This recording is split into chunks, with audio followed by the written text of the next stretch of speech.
Hey everyone, it's Megan again. I figured since I have a little bit more time that I should just do another vlog really fast. I'm gonna tell you my reasoning for starting vlogging and doing videos of my kids. In December of 2006, I had my daughter Sadie, and she was a healthy 7-pound, 5-ounce baby, 18.5 inches long. She was born at 38 weeks, we think. We are not sure. I then had Ryder in August of 2008. He was born on August 8 of 08, so 888. He was 6 pounds, 9 ounces, and was 19 inches long, born at 37 weeks. I then had no intentions of having any more children for a while. If it happened, it happened. If not, that's fine. But in May of 2009, I found out I was pregnant. We went into the pregnancy not thrilled. We were happy with it just being 4. And at first it was kind of iffy. We were kind of like, oh no, how are we gonna do this? I guess we'll figure it out. Everything was fine. Everything looked good. Her heartbeat was awesome. In August of 2009, I had my gender scan and found out that it was a girl. And all along I knew deep down that it was a girl, but just like with Ryder, I couldn't.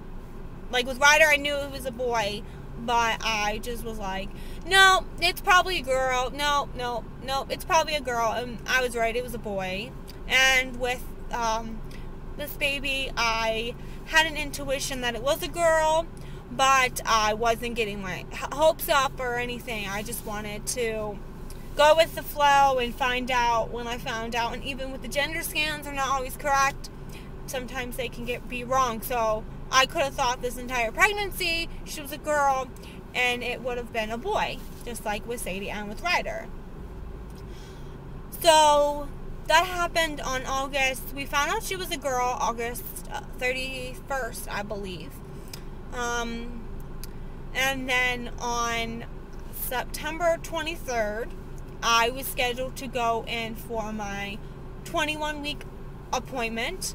And I went in, and they couldn't find her heartbeat. They then sent me for a higher stage ultrasound, and they couldn't find her heartbeat there either, at that appointment either. And they said that she was measuring about 14 weeks. Or 15 weeks. I think it was 14 weeks and 6 days. Something like that. And that she wasn't measuring the 21 weeks like she should have been. They then sent me home from this appointment. And then they, on Friday, September 25th, I was induced. And I delivered Callie Ryan at 1:20 in the afternoon on September 25th of 2009. She weighed 1/4 pound and was 9.5 inches long. I did not see her. I did not hold her. I regret it. But at the time, my decision was to not hold her and not to see her, because if I did, I think the grieving part would have been harder. I was wrong. I wish I did hold her or see her or touch her or something. But it's been 19 months. So there's not much I can do now, 19 months later. I do have a heart-shaped box on top of our bookshelf at our bedroom, and it has pictures of her in it, and I really don't know what's in it. I know that there's pictures in it. I've never opened it. I don't know if I ever will open it, or if I do, when it will be, because I am still kind of iffy about everything. Then, so the grieving process with that, I was really upset and hurt, and I cried a lot. I don't want to say I was angry, I was just really hurt. Why me? I had 2 healthy children. You know, my kids are healthy. Everything with them was fine. I still sometimes question, why me? In December of 2009, we found out that we were pregnant again. And I called the very next day I found out I was pregnant. I called and I scheduled an appointment. I was like, I'm high risk. I lost the baby at 21 weeks. What, you need to get me in. I need to get everything set up. They got me in at 6 weeks, and they did an ultrasound, and I heard the baby's heartbeat. And I then had an ultrasound every week, sometimes twice a week. And so, and I think I went to the hospital twice during that pregnancy. I think it was like 8 weeks and 10 weeks, because I was really scared. If I felt something was wrong, if I thought something might have been wrong, I went to the emergency room and I had them check me how to do an ultrasound. Anything to put my mind at somewhat ease, because of losing Callie at 21 weeks. At the beginning of March, I believe it was March 4th, we were out, and we had gone to get our family pictures done. A picture of the 4 of us for spring, in 2010. And after we were finished, I went to the restroom, and I had been spotting. So I had Ryan take me and drop me at the emergency room, because we had the kids. He really couldn't stay, but it was okay. They then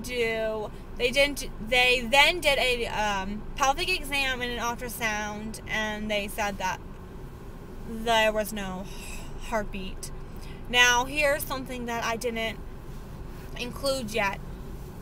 This baby's heartbeat had been spiked to 182 beats per minute the entire pregnancy, except for at the very beginning it was like 140. So it was high. When I was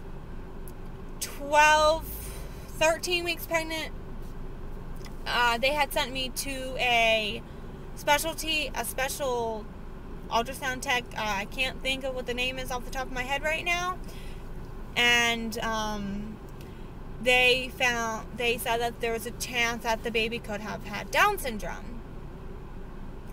So when I was 15 weeks at the beginning of March, and they told me that there was no heartbeat, they then sent me home and told me to wait it out till I went to the doctor's, which wasn't supposed to be until Monday, for my 15-week appointment.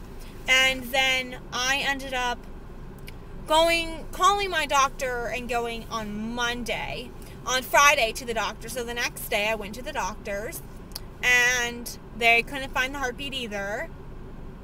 And then they scheduled to do a D&C for the Monday, March 8th. And Saturday night, it was about 1 o'clock in the morning on March 7th, I went back to the emergency room, because I had passed the baby on my own at home, and the bleeding was uncontrollable. TMI, I know, I'm so sorry.